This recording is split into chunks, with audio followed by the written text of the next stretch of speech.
Hello good evening students and everyone. Round 3 का result जो 8 तारीख को आना था, आज 6 तारीख के शाम को रिलीज़ कर दिया एमसीसी ने, और उन्होंने उससे पहले एक नोटिस डाला है। इस नोटिस को अगर आप ध्यान से देख लें तो उसमें वो कह रहे हैं कि ये एक प्रोविजनल रिजल्ट है और इसका फाइनल रिजल्ट जो होगा वो कल 7 तारीख को सुबह 10 बजे तक निकलेगा। अगर किसी को इसमें रिजल्ट में किसी विविधता दिख रही है, आपको रिजल्ट में लगता है कोई चीज़ ठीक नहीं है, तो इसको आप क्लेम कर, तो वो कल सुबह 10 बजे तक वेबसाइट पे जाके उसको इन्फॉर्म कर सकते हैं। इस रिजल्ट के आधार पे आप किसी कॉलेज में रिपोर्ट नहीं करेंगे, क्योंकि जब 7 तारीख को यानी कल ये फाइनल रिजल्ट आ जाएगा तब आप रिपोर्ट करेंगे। कट ऑफ बेटा अनएक्सपेक्टेड रूप से काफ़ी हाई चला गया है। हालांकि उम्मीद थी कि कट ऑफ थोड़ा सा 24,000 प्लस के आसपास अनरिजर्व कैटेगरी का और ओबीसी का जाएगा, लेकिन ये आप देखिए राउंड 3 का कट ऑफ जो है वो जनरल कैटेगरी का 22,636 पे चला गया है, जो कि राउंड 2 में 22,104 था। यानी आप इसे फ़र्क देखें तो करीब 500 सीटों का आया है। इसी तरह से ओबीसी कैटेगरी का राउंड 2 का कट ऑफ जो 22,456 रैंक पर था, वो राउंड 3 में 22,784 पर आया है। इसका अंतर तो आप देखिए वो तो और भी कम है। इसी तरह से ईडब्ल्यूएस कैटेगरी का 24,430 से सिर्फ 24,659, सबसे कम डिफरेंस इसमें ही आया ईडब्ल्यूएस में। और एससी कैटेगरी 1,16,887 एआईआर पर राउंड 2 में कॉलेज मिला था, जो कि सिर्फ 1,23,215 पे आया है। और एसटी कैटेगरी में थोड़ा सा डाउन गया है, 1,45,254 एआईआर पर कट ऑफ राउंड 2 में गया था, जो कि राउंड 3 में 1,59,636 पे आया है।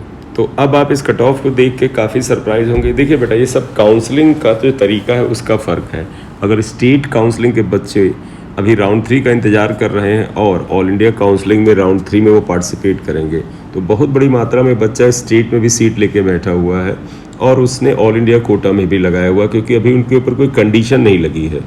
अब काउंसलिंग के तरीके में इनको ये तो सुधार करना ही चाहिए कि जो सीट ले चुका है किसी स्थिति में जाके तो अपनी सीट को ब्लॉक करे, अदरवाइज जो बच्चा सीट नहीं पाया है वो इसी तरह से सफ़र करेगा। अब आपको एक अनप्रेडिक्टेड डर पैदा हो रहा है, लेकिन बेटा देखिए क्लियर सीन ये है कि सीट ऑल इंडिया लेवल पर और स्टेट लेवल पर फिक्स है। अगर इस बच्चे ने या किन्हीं बच्चों ने सीट ऑल इंडिया लेवल पे जाके राउंड 3 में फिक्स कर ली है, तो उन्होंने स्टेट में भी सीट फिक्स रखी है। एक बच्चा 2 जगह तो एमबीबीएस करेगा नहीं, तो अब वो स्टेट में छोड़ेगा, तो स्टेट में छोड़ेगा तो वहाँ पर आपका अपने स्टेट में काउंसलिंग करके सीट पाने का चांस है। और आप में से बहुत से बच्चे अपने स्टेट के आसपास पाने में इंटरेस्टेड भी हैं सीट को। दूसरा, अगर वो स्टेट की सीट में ही इंटरेस्टेड है बच्चा और उसको ऑल इंडिया कोटा में राउंड 3 में सीट मिल गई है, तो निश्चित रूप से अब राउंड 3 की सीट उसे या तो छोड़ना पड़ेगा या लेना पड़ेगा। यानी इन बच्चों को जिनको राउंड 3 में सीट मिल गई है, अब इनका खेल खत्म हो चुका है। अब इसके बाद वो ऑल इंडिया काउंसलिंग में बिल्कुल भी पार्टिसिपेट नहीं कर सकते, क्योंकि अगर उनको सीट मिल गई है तो उस सीट को ले लें, और ऑब्वियसली बात है स्टे राउंड में उन्हें जाना अलाउड ही नहीं है। और अगर वो सीट नहीं लेते हैं तो भी स्टे राउंड में नहीं जा सकते, कि स्टे राउंड में राउंड 3 में सीट पाने वाला बच्चा नहीं जा सकता। तो अब आप बिल्कुल चिंता न करें, क्योंकि सीटें तो उतनी हैं फिक्स ही हैं। तो ये बच्चा अगर राउंड 3 में सीट ले लेगा तो स्टेट की छोड़ेगा, और राउंड 3 में अगर सीट नहीं लेगा तो ये सारी सीटें वापस स्टे राउंड में आएंगी। ले दे करके स्टे राउंड में सीटें अब आपको काफ़ी मात्रा में मिलेंगी, क्योंकि इसके पहले हम लोग पिछले ईयर के हिसाब से जो सोच रहे थे तो लग रहा था स्टे राउंड में कट ऑफ का जो डिफरेंस है राउंड 3 की तुलना में कम होगा। मामला बिल्कुल उलट गया है।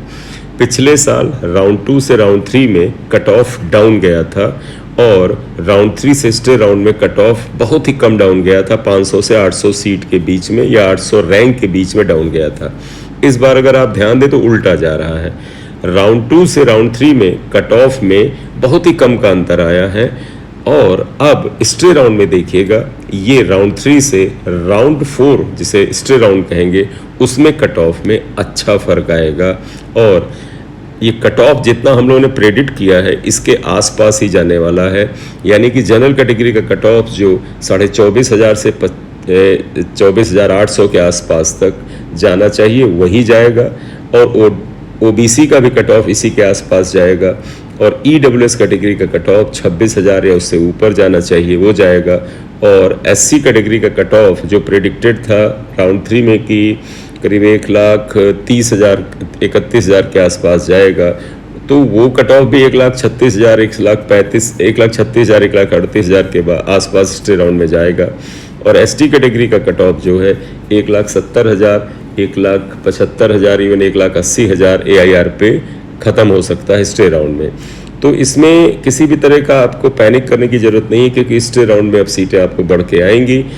सीटें कोई नहीं ले जा रहा है, कोई बच्चा अगर सीट यहाँ पकड़ रहा है तो इसको स्टेट में छोड़ना पड़ेगा। इसलिए आपका अगर इस काउंसलिंग में सीट नहीं मिली है तो आपकी जो राउंड 3 की काउंसलिंग जो डिफरेंट स्टेट्स में शुरू हुई है, आप उसमें पार्टिसिपेट करें और उसमें जाके अपनी सीट को खोजें, क्योंकि वो सीट को बच्चे को छोड़ना पड़ेगा, क्योंकि अब उसने राउंड 3 में ऑल इंडिया कोटा में सीट को ले लिया है। और अगर ये यहाँ सीट को लॉक करेगा, एडमिशन लेगा, तो स्टेट में तो छोड़ना पड़ेगा। तो फाइनल वर्ड ये है कि फाइनल कट ऑफ जो है स्टे राउंड तक, जो 4th राउंड है, उतने तक ही बेटा जाएगा या जाना चाहिए जितना एक प्रेडिक्शन है और आपको भी एक्सपेक्टेशन है कि यहाँ तक आपको कॉलेज मिल सकता है। Thank you very much for watching the video. बेटा एकदम से रिजल्ट आने से जल्दी में ये वीडियो आपके साथ अपलोड करके डाल रहा हूँ। टाइम मिलेगा तो एक बेहतर ढंग से वीडियो को अपलोड करेंगे। Thank you very much.